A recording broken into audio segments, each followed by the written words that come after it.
നമസ്കാരം വ്യൂവേഴ്സ്. ഇന്ന് ഞാനൊരു സ്പെഷ്യൽ സാധനം പറഞ്ഞിരുന്നു. അടുപ്പയെ ഉപയോഗിക്കാണ്ട് ചെയ്യേണ്ട ഒരു കൂട്ടാൻ. ഇഞ്ചിത്തൈര് എന്നാണ് അതിൻ്റെ പേര്. ഇഞ്ചിത്തൈര് എല്ലാവരും കേട്ടിട്ടുണ്ടാവും, പക്ഷെ എൻ്റെ ഇഞ്ചിത്തൈര് ഞാൻ ഉണ്ടാക്കി കാണിച്ചു തരാം. അതിന് വേണ്ടുന്ന സാധനങ്ങൾ ഈ കപ്പിന് 1 കപ്പ് തേങ്ങ, പിന്നെ ഇതിന് ഇഞ്ചിയാണ് കുറച്ച് ജാസ്തി വേണ്ടത്, അതുകൊണ്ട് ഒരു 1.5 ഇഞ്ച് പീസ് ഇഞ്ചിയായത്. പിന്നെ ഉപ്പ്, പച്ചമുളക് അരക്കാൻ 2 കരിവേപ്പിലയും ഇതിൻ്റെ കൂടെ കൂട്ടി അരക്കും. അവസാനം ഇടാനുള്ള കരിവേപ്പിലയുണ്ട്. ഉപ്പ്, പിന്നെ അതിന് പുളിയുള്ള തൈര്. അതിന് കണക്കായിട്ടുള്ള തൈരേ ഉള്ളൂ, 1/4 കപ്പ് തൈരേ ഉള്ളൂ. ഈ ഇഞ്ചി തൈര് വയറിനെല്ലാം വളരെ വിശേഷമായിട്ടുള്ള സാധനം. ഇഞ്ചി വയറ്റിന് വളരെ നല്ലതാണ്. അതുകൊണ്ട് ഇതിൻ്റെ അകത്ത് വേറെ ഒരു സാധനവും ചേർക്കുന്നില്ല. കുറച്ച് പച്ചമുളകും 2 കാന്താരിയും ഇട്ടിട്ടുണ്ട്.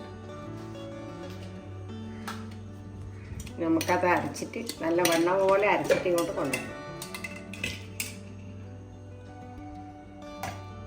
എല്ലാം കൂടി അരക്കും. കുറച്ച് കരിവേപ്പില മാത്രം ആക്കാനുള്ള പാത്രത്തിലാക്കി വെക്കും.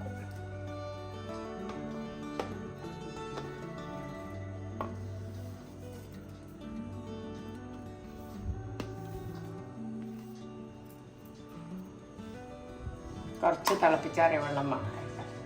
കുറച്ച്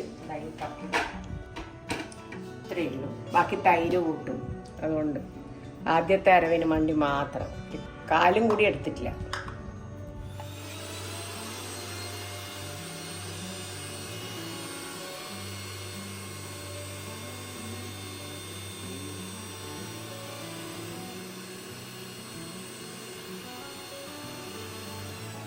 ഇത്ര ആയിട്ടുള്ളൂ. കുറച്ചും കൂടി വെള്ളം വേണം.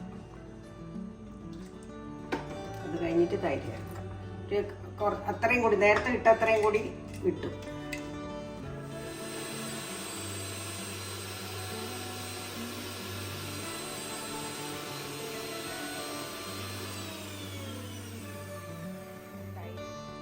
ഇനി തൈര് എടുത്താന്നേ. തൈരും കൂടി ഇട്ടിട്ട് അരക്കണം. കുറച്ച് വെള്ളം.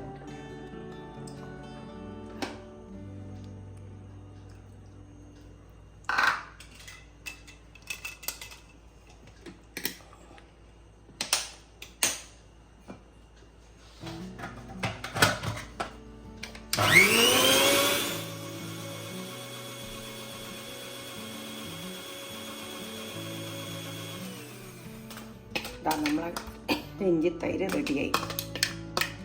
ഇനി ഒന്ന് ഉപ്പ് നോക്കണം. ഇപ്പം അത് ഞാൻ നേരത്തെ ഇട്ടത് പോരെങ്കിൽ ചേർക്കണം. വേണ്ട, നാടൻ ഇഞ്ചി തൈര്. ഇതെല്ലാത്തിൻ്റെ കൂടെ, ചോറിൻ്റെ കൂടെയും എല്ലാത്തിൻ്റെ കൂടെയും ചെയ്യും കഴിക്കാം. ചോറിന്, ഇഡ്ഡലിക്ക് എല്ലാത്തിനും പറ്റും. അങ്ങനെ നമ്മളെ അടുപ്പിൽ വെക്കാത്ത ഇഞ്ചിത്തൈര് റെഡിയായി. ഇതിന് അടുപ്പേ ആവശ്യമില്ല, പെട്ടെന്ന് ഉണ്ടാക്കിയിട്ട് എടുക്കാൻ പറ്റും. നല്ല ടേസ്റ്റ് വന്നു. പിന്നെ വയറിന് വളരെ വിശേഷം ഇഞ്ചി ആയതുകൊണ്ട്. ഇഞ്ചിയും തേങ്ങയും തൈരും മാത്രമേ ഉണ്ടാകത്തുള്ളൂ. പച്ചമുളകും വറവിടില്ല, വറവേ ഇല്ല. പിന്നെ ഇത് എല്ലാവർക്കും കൂട്ടി നോക്കിയിട്ട് ഉണ്ടാക്കി നോക്കി കൂട്ടിയിട്ട് കഴിച്ചു നോക്കിയിട്ട് ഇഷ്ടമായിട്ടുണ്ടെങ്കിൽ ഫീഡ്ബാക്ക് ഇടണം. പിന്നെ ഷെയർ ചെയ്യണം, സബ്സ്ക്രൈബ് ചെയ്യണം.